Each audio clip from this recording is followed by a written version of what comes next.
Meus irmãos, gostaria agora de convidá-los a abrirem as suas Bíblias na carta de Paulo aos Romanos, capítulo de número 15. Romanos, capítulo de número 15, e nós leremos do versículo 1 ao versículo 6. Romanos 15, de 1 até 6. Ora, nós que somos fortes, devemos suportar as debilidades dos fracos e não agradar-nos a nós mesmos. Portanto, cada um de nós agrade ao próximo no que é bom para a edificação. Porque também Cristo não se agradou a si mesmo. Antes, como está escrito, as injúrias dos que te ultrajavam caíram sobre mim. Pois tudo quanto outrora foi escrito para o nosso ensino, foi escrito, a fim de que, pela paciência e pela consolação das Escrituras, tenhamos esperança. Ora, o Deus da paciência e da consolação vos conceda o mesmo sentir de uns para com os outros, segundo Cristo Jesus, para que, concordemente, a uma voz glorifiqueis ao Deus e Pai de nosso Senhor Jesus Cristo. Vamos orar outra vez? Pai querido, Pai de amor, que a Tua palavra fale ao nosso coração. Tu és tremendo, Tu és maravilhoso, e nós queremos aprender, ó Deus, com Teu Filho Jesus, a como sermos pessoas mais pacientes. Queremos ser pessoas, ó Pai, cada dia mais moldadas à imagem do nosso Senhor e Salvador, Cristo. E é no nome dEle, Senhor Deus, que nós oramos. Amém.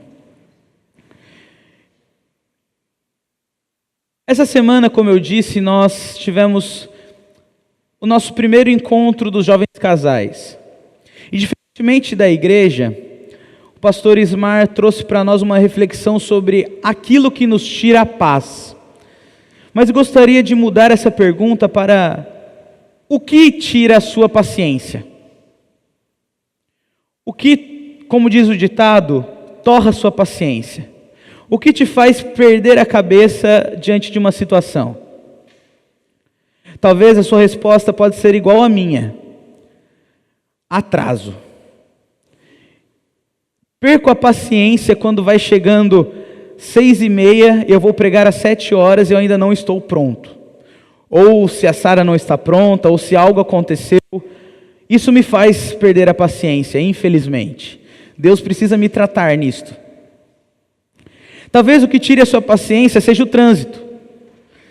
E eu me lembro do desenho do Pateta, quando no trânsito ele virava outra pessoa. Talvez o trânsito te faça perder a paciência. Talvez te faça falar coisas que não quer, pensar coisas que não são boas do seu coleguinha do lado. Talvez esporte te faça perder a paciência. Ver o time que você tanto ama não fazer gol ou tomar gol pode te fazer perder a paciência.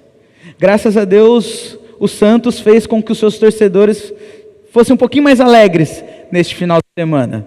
Mas não vinha assim por alguns dias. Então eu te pergunto, o que tira a sua paciência? O que acaba com a sua paciência? O que torra a sua paciência? E eu gostaria de trazer alguns pensamentos sobre isso.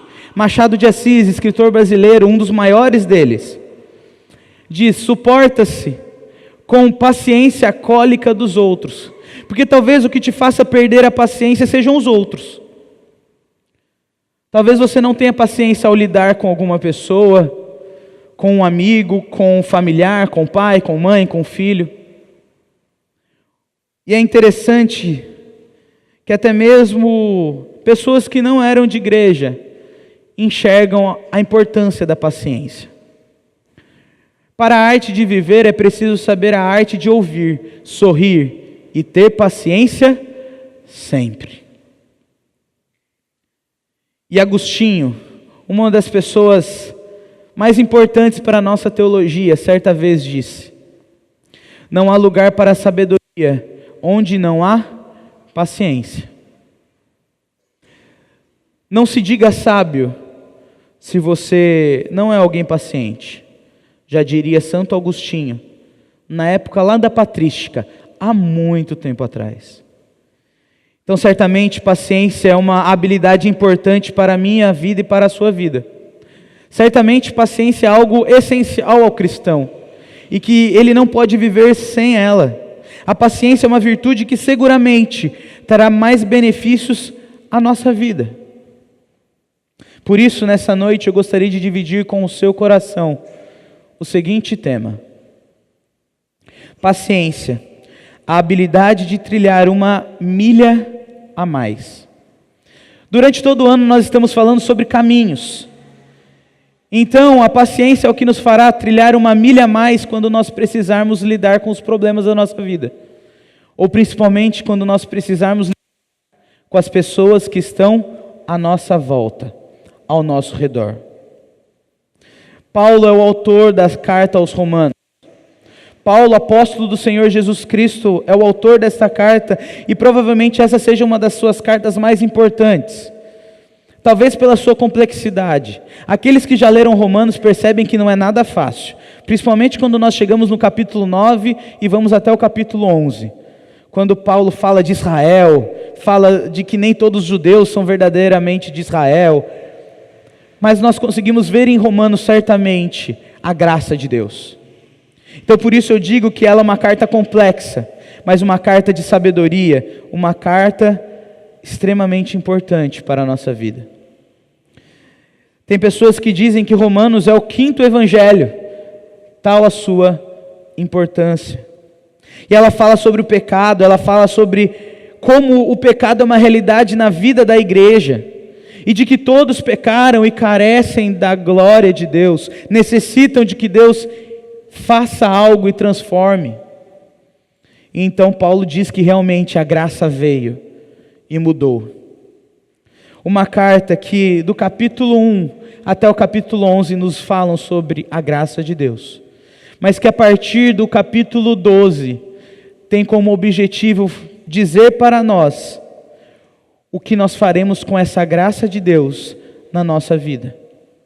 Porque não basta nós apenas sabermos sobre a graça, se não aplicarmos a graça. E é por isso que no capítulo 12, Paulo vai dizer: rogo-vos, pois, pelas misericórdias de Deus, ou seja, por tudo que vocês ouviram sobre a graça e como ela atuou na vida de vocês, que vocês apresentem o vosso corpo como sacrifício vivo, santo e agradável a Deus. Então, a partir do capítulo 12, Paulo vai dizer sobre como o cristão deve viver, como o cristão deve se portar. Então, meus irmãos, paciência, a habilidade de trilhar uma milha a mais. Eu e você precisamos entender que o corpo de Cristo carece ser construído sobre o amor, que se traduz na paciência que exercemos uns para com os outros. Por isso que o texto ordena primeiramente: suportem as debilidades dos fracos. Vocês que são fortes, vocês que já conhecem mais do Evangelho, vocês que já leram a Bíblia 1 vez, 2 vezes, 3 vezes, leem todos os anos, que já são mais maduros na fé, que já conhecem, viveram e experimentaram mais do Senhor, suportem as fragilidades dos fracos. Acolham as fragilidades dos outros.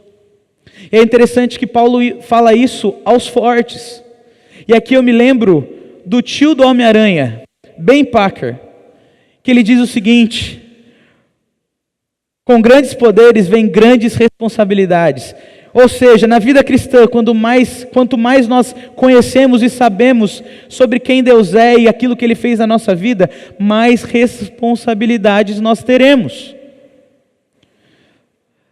Mas nós deveremos cumprir a vontade do Senhor na nossa vida, revelada na palavra de Deus, na Bíblia. Então a ideia de Paulo é que aqueles que já possuem maior maturidade na fé, possuem maiores responsabilidades e deveres, exatamente porque conhecem, viveram e experimentaram mais o Senhor. E a primeira ordem então é: acolham as fragilidades dos outros. Percebe comigo que o cuidado de Paulo neste texto é importante para a vida da igreja? Principalmente porque os romanos naquela época estavam brigando entre quem tinha mais privilégios no corpo do Senhor. Era judeu, era gentil. O judeu era povo do Senhor, o gentil não era povo, mas foi feito povo. Quem tem mais privilégios? E Paulo vai dizer: parem com isso, porque aquele que conhece mais precisa entender que ele tem que acolher as fragilidades. Ou seja, as pessoas que não entendem tão bem devem ser acolhidas por nós, para que elas venham a entender. O nome disso: discipulado. Ensino, crescimento, amadurecimento. E talvez, voltando ao que eu disse no início, o que tira a sua paciência é exatamente isso. É aquela pessoa que faz aquela pergunta que você julga tão fácil, e você olha para ela e fala assim: como você não entende isso? Por acaso você é burro? Esse é o nosso primeiro pensamento muitas vezes, mas não deveria ser. Porque afinal de contas nós somos irmãos em Cristo Jesus. E as fragilidades do outro já foram um dia as nossas. E um dia alguém olhou para nós e nos ensinou, como Barnabé olhou para Paulo. E olha como o pecado é interessante. Paulo não quis olhar para João Marcos. Logo despachou e procurou Silas. Barnabé de novo acolheu a fragilidade do outro. Acolheu João Marcos. E lá em Filipenses Paulo vai dizer, ou melhor, lá em Timóteo Paulo vai dizer: me traz agora João Marcos, porque ele me é útil. Talvez você seja aquela pessoa que facilmente é levado a menosprezar a fase de crescimento do outro. Não tem paciência para ouvir, talvez, coisas que não estejam tão certas.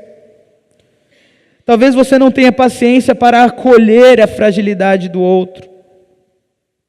No entanto, há momentos também que perdemos a paciência porque talvez não estejamos preparados para acolher a fragilidade do outro. Talvez o nosso coração não esteja tão bem para que nós ouçamos o que precisamos ouvir e acolher o que precisamos acolher.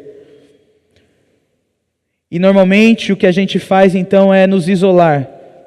Aquela pessoa vem vindo e você sabe que você vai ter que exercer paciência, então você dá meia volta no corredor e vai para o outro canto.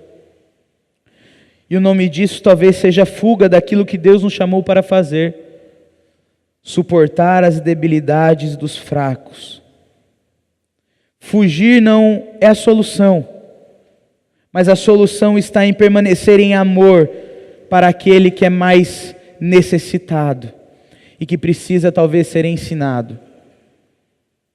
E a ideia de suportar não é a ideia de tolerar as fragilidades. Eu não estou dizendo para você tolerar as fragilidades do outro, mas eu estou dizendo para você levar as fragilidades do outro. Eu estou dizendo para você tomar as fragilidades do outro. Eu estou dizendo para você fazer aquilo que Gálatas capítulo 6, versículo 2 diz: levai as cargas uns dos outros, assim cumprireis a lei de Cristo. A melhor definição para suportar é: nós vamos colocar as fragilidades do outro nas nossas costas e vamos tentar entender como ele entende para que ele cresça, para que ele amadureça. O texto diz: para edificação. Meus irmãos, é por esse motivo que Paulo usa a melhor imagem que poderia existir: Cristo. Cristo foi aquele que suportou, sustentou, levou as nossas cargas. Cristo foi aquele que pegou o pecado que era tão duro para nós, as nossas fragilidades, as nossas debilidades, as nossas fraquezas, e colocou sobre as suas costas. E todo o pecado que era nosso esteve sobre ele. E a ira de Deus que estava sobre nós esteve sobre Cristo. Ao ponto de Isaías dizer que certamente Ele tomou sobre si as nossas enfermidades, e as nossas dores Ele levou sobre si. E nós o reputávamos por aflito, ferido de Deus e oprimido, mas Ele, Cristo, foi transpassado pelas nossas fraquezas, pelas nossas transgressões, e moído pelas nossas iniquidades. O castigo que nos traz paz estava sobre Ele, pelas suas pisaduras fomos sarados. Todos nós andávamos desgarrados como ovelhas, cada um se desviava pelo caminho, mas o Senhor fez cair sobre Ele a iniquidade de todos nós. Ele foi oprimido e humilhado, mas não abriu a boca. Como cordeiro foi levado ao matadouro, e como ovelha muda perante os seus tosqueadores, Ele não abriu a boca. Cristo não abriu a boca, mas antes suportou a minha fraqueza, a sua fraqueza. Ele é o maior exemplo de paciência. Ele é o maior exemplo de longo ânimo.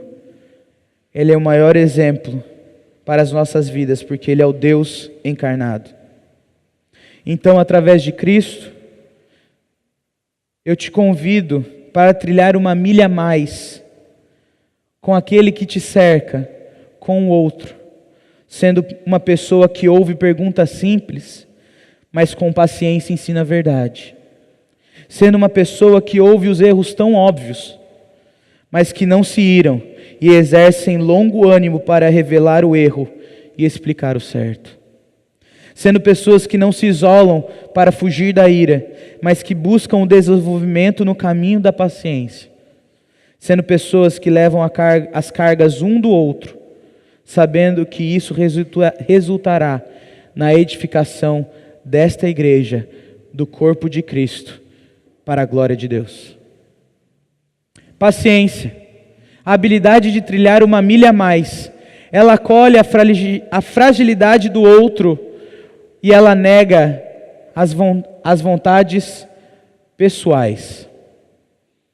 Olha aí na sua Bíblia e veja que Paulo não dá apenas uma ordem, mas ele dá uma segunda ordem. Ora, nós que somos fortes, devemos não agradar-nos a nós mesmos.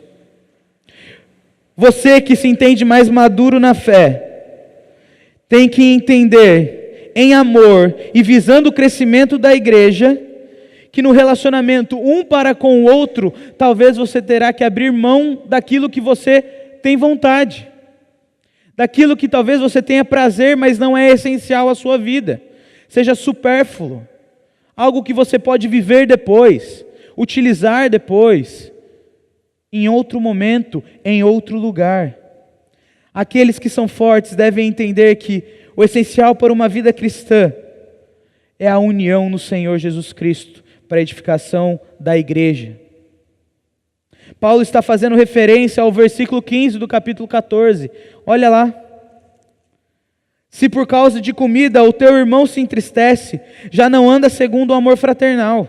Por causa da tua comida, não faças perecer aquele a favor de quem Cristo morreu. Ou seja, se Cristo não julgou com usurpação o ser igual a Deus, se Cristo abriu mão de sua glória, se Cristo não fez a sua vontade, mas antes Ele fez a vontade do Pai, porque a Bíblia diz que, ó Deus, se possível passa de mim este cálice, mas que seja feita a tua vontade. Se Cristo fez isso, quanto mais eu e você devemos fazer. Paulo demonstra que maior que as nossas vontades é o prazer de ver e participar do crescimento de uma pessoa no conhecimento e no relacionamento com Deus. Que fique claro que essa ordem, cada um de nós agrade ao próximo e não agradar-nos a nós mesmos, não deve ser interpretada no sentido de que sempre devemos ceder aos caprichos alheios e desejos alheios. Embora ainda que tenhamos irmãos, agradar aos homens não é um princípio da vida do crente, mas a ideia essencial deste texto é que os crentes fortes não devem satisfazer suas próprias liberdades em Cristo, de modo a tornarem-se motivo de escândalo para os crentes fracos, conduzindo-os à tristeza, e neste sentido, ao entristecimento de sua consciência e liberdade cristã. Eu e você devemos negar as nossas vontades, por mais que elas sejam corretas, por mais que elas sejam livres em Cristo, em favor do outro. Creio que o exemplo mais nítido dessa passagem, pelo menos que eu vi ou pensei para trazer à igreja, é quando nós falamos de bebida alcoólica.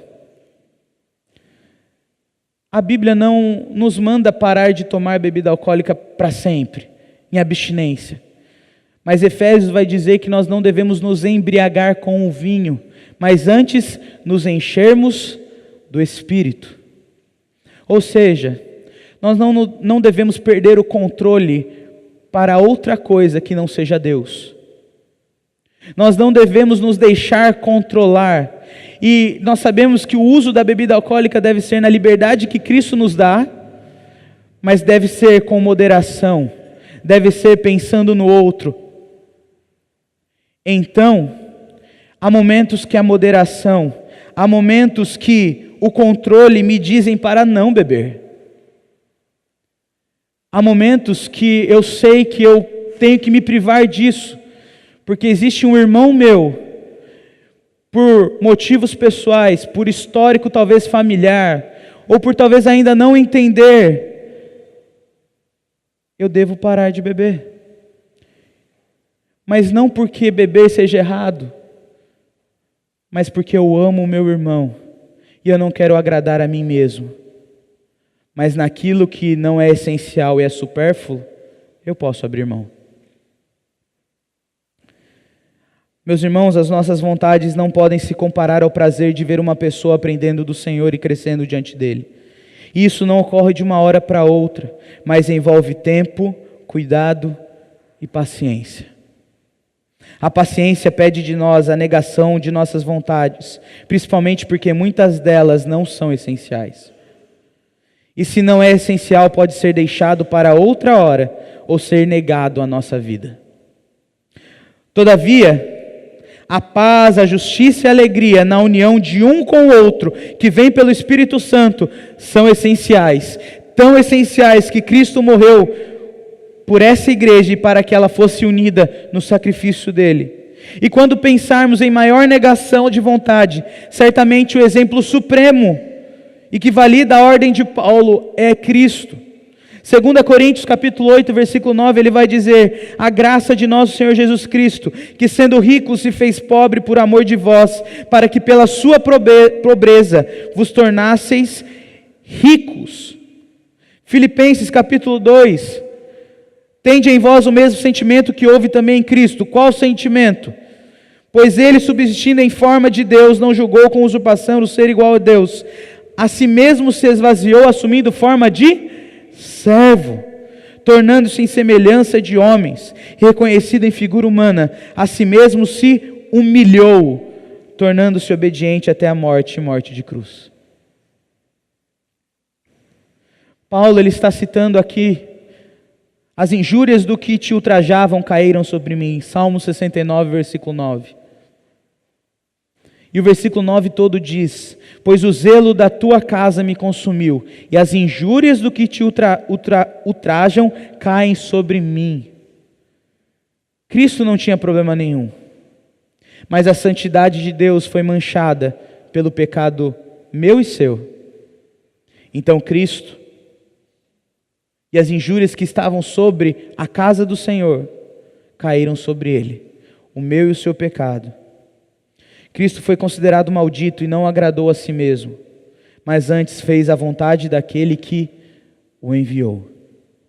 De fato, o que Cristo fez é muito maior do que qualquer coisa que eu e você podemos fazer. Então a pergunta que se faz é: por que Paulo utiliza este argumento? A resposta é que todas as vezes que precisarmos exercer paciência para com o outro, devemos olhar para Cristo, que infinitamente mais negou a si mesmo para que houvesse união entre o seu povo. E então, eu e você podemos encontrar força para sermos pacientes, abrir mão da nossa vontade em favor do outro. Insistiríamos nós, os fortes, em agradar a nós mesmos, no que concerne a alimentos e bebidas, em detrimento dos santos de Deus e da edificação do corpo de Cristo? Quando necessário, abra mão das suas vontades. Quando necessário, se tornem condescendentes. Quando necessário, não sejam orgulhosos, mas tenham paciência, olhando o exemplo de Cristo, que nos amou infinitamente mais do que qualquer outro. Paciência, a habilidade de trilhar uma milha a mais. Ela acolhe a fragilidade do outro, ela nega as vontades pessoais e, por último, ela conduz à glória de Deus. Versículo 5 diz: ora, o Deus da paciência e da consolação vos conceda o mesmo sentir de uns para com os outros, segundo Cristo Jesus, para que concordemente e a uma voz glorifiqueis ao Deus e Pai de nosso Senhor Jesus Cristo. Certamente o exercício da paciência não é fácil, nós temos o costume de perdê-la. E como dito, envolve muito mais do que simplesmente ter calma, envolve perseverança em acolher as fragilidades, envolve negar as próprias vontades, mas tudo isso mirando, objetivando algo muito maior que nós mesmos, a glória de Deus. A paciência é a mais heróica das virtudes, justamente por não ter nenhuma aparência heróica. Talvez nunca saberão que você teve paciência, mas ela é necessária para que o povo de Deus permaneça unido e dê glória ao nome dele. A paciência é a habilidade que eu e você temos em relação ao outro, de caminharmos uma milha a mais, para que haja edificação, crescimento e maturidade, para que em tudo Deus seja glorificado. O texto de Paulo é muito claro ao dizer da forte relação que Deus tem com a paciência, de forma que o texto nos mostra que o Deus dá paciência. A Bíblia nos mostra a paciência de Deus, ou seja, a origem da paciência é o próprio Deus. Ele foi paciente ao extremo, quando a ira dele estava sobre nós, mas ele não nos dizimou, mas antes mandou Cristo Jesus. Deus foi paciente quando no deserto as pessoas ficavam reclamando, e Deus mesmo assim mandava as cordonizes, Deus mesmo assim mandava o maná, Deus mesmo assim fazia com que a coluna de fogo ficasse ali para esquentar, e a nuvem ficasse ali para esconder do sol. Deus é o autor da paciência, e toda a paciência se origina nele. É possível também entender que nós só conhecemos a verdadeira paciência através da Bíblia, e ela que fala conosco sobre a verdadeira paciência. E a paciência nos faz alcançar a glória de Deus em um povo unido, mesmo com todas as nossas diferenças. O texto diz: vos conceda o mesmo sentir de um para com os outros, um apelo de estima e simpatia que deve existir dentro da igreja, para que harmoniosamente, em união, em uma só voz, glorifiquemos a Deus e Pai de nosso Senhor Jesus Cristo. Glorificar significa expressar o nosso louvor e a nossa honra a Deus.